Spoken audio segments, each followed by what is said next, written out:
Is a review of the IOR Valdada 1.5-8 by 26 mm tactical scope.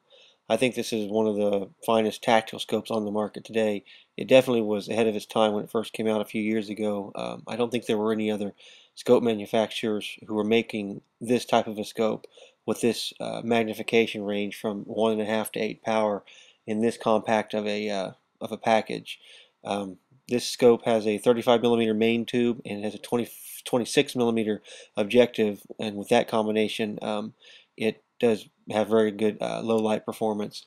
Plus, the quality of the optics. The glass comes from the Schott Glass Works in Germany, which is a very high-end glass manufacturer, and it has very high quality optics, so it's got very good low light performance, and that's one of the main reasons why I upgraded to this scope on this rifle. I use it for coyote hunting in low light and at night under the moon, and with those low light conditions you need as high quality optics as you can get in order to be able to see your game under those conditions. So I've used it a couple times so far under low light conditions and have been very impressed with it and very pleased with it. It's got exposed target knobs. It actually does have caps that you can put over them, but I prefer just to leave them exposed.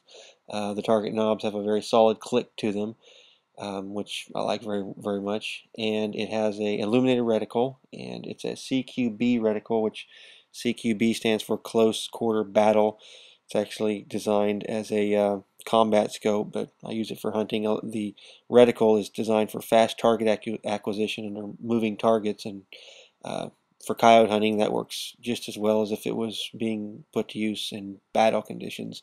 A moving target is a moving target, so the reticle works very nicely for that. And it does have a lit reticle. It takes a standard battery, and it's got, I think, 8 positions for brightness, and compared to the leather wood that I replaced on this rifle, the lit reticle doesn't bleed as much light on this scope. It's got a much crisper light. The light tends to stay on the reticle instead of bleeding out into the main tube, which when it bleeds into the main tube, it distracts and kind of puts a glare on your eye so you don't see your target so well.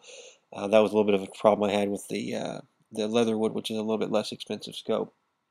This is definitely a good upgrade over the leatherwood. Comparing these two scopes is not really a fair comparison. The leatherwood has a lot of really good traits to it and features, but it just doesn't have nearly the quality of optics that this scope has. So I'm going to go ahead and go over the specs real quick, the technical features. It's a 1.5 to 8 power. It has the reticle in the second focal plane. 26 mm objective. The field of view is 89 foot at 100 yards at the lowest magnification, which is 1.5 power, and it goes down to 22 foot at 100 yards at the highest power of 8 magnification. The eye relief is 3.5 inches. It weighs 22 ounces, and it's 9.5 inches long, and that's very short for this kind of a scope. It's a very compact scope for the capabilities that it comes with, and it has a 35 mm tube.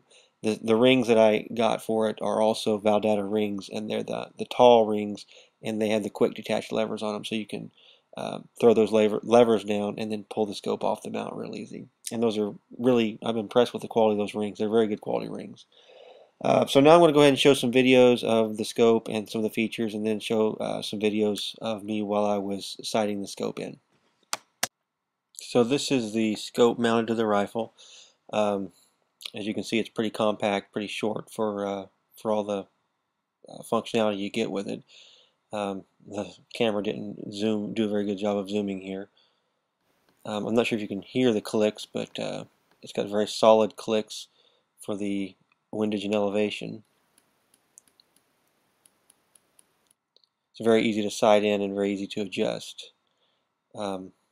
The ring, you see me turning here, it starts out, I've got the 8 power.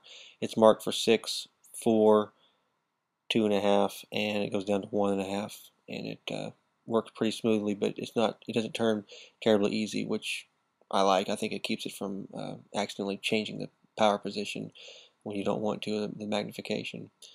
What I'm turning here now is the focus for your eye, and it's got quite a bit of focus, so I think it would work for several different, eyes if you've got different abilities with your eyes.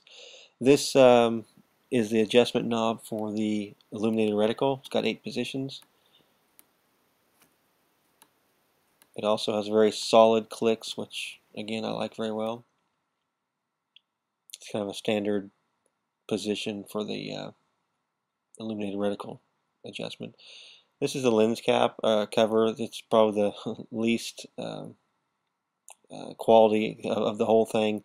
It's just kind of a cheap rubber cap. I'm eventually going to get some Butler Creek caps to cover the lenses to protect them.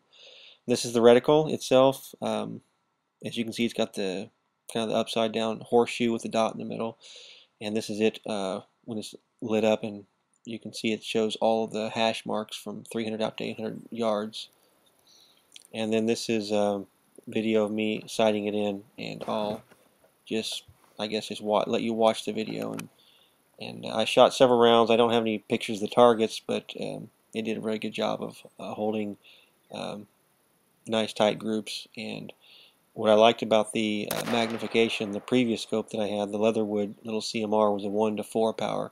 With this one, I've got it cranked up to 8 power, and you'll see that I can actually adjust it a few times without having to get up and go check the target. I can actually see my bullet holes and can make the adjustments right there, because the 8 power lets me see, and I'm shooting at 100 yards, it lets me see the bullet holes at 100 yards. So so far I like the scope quite a bit.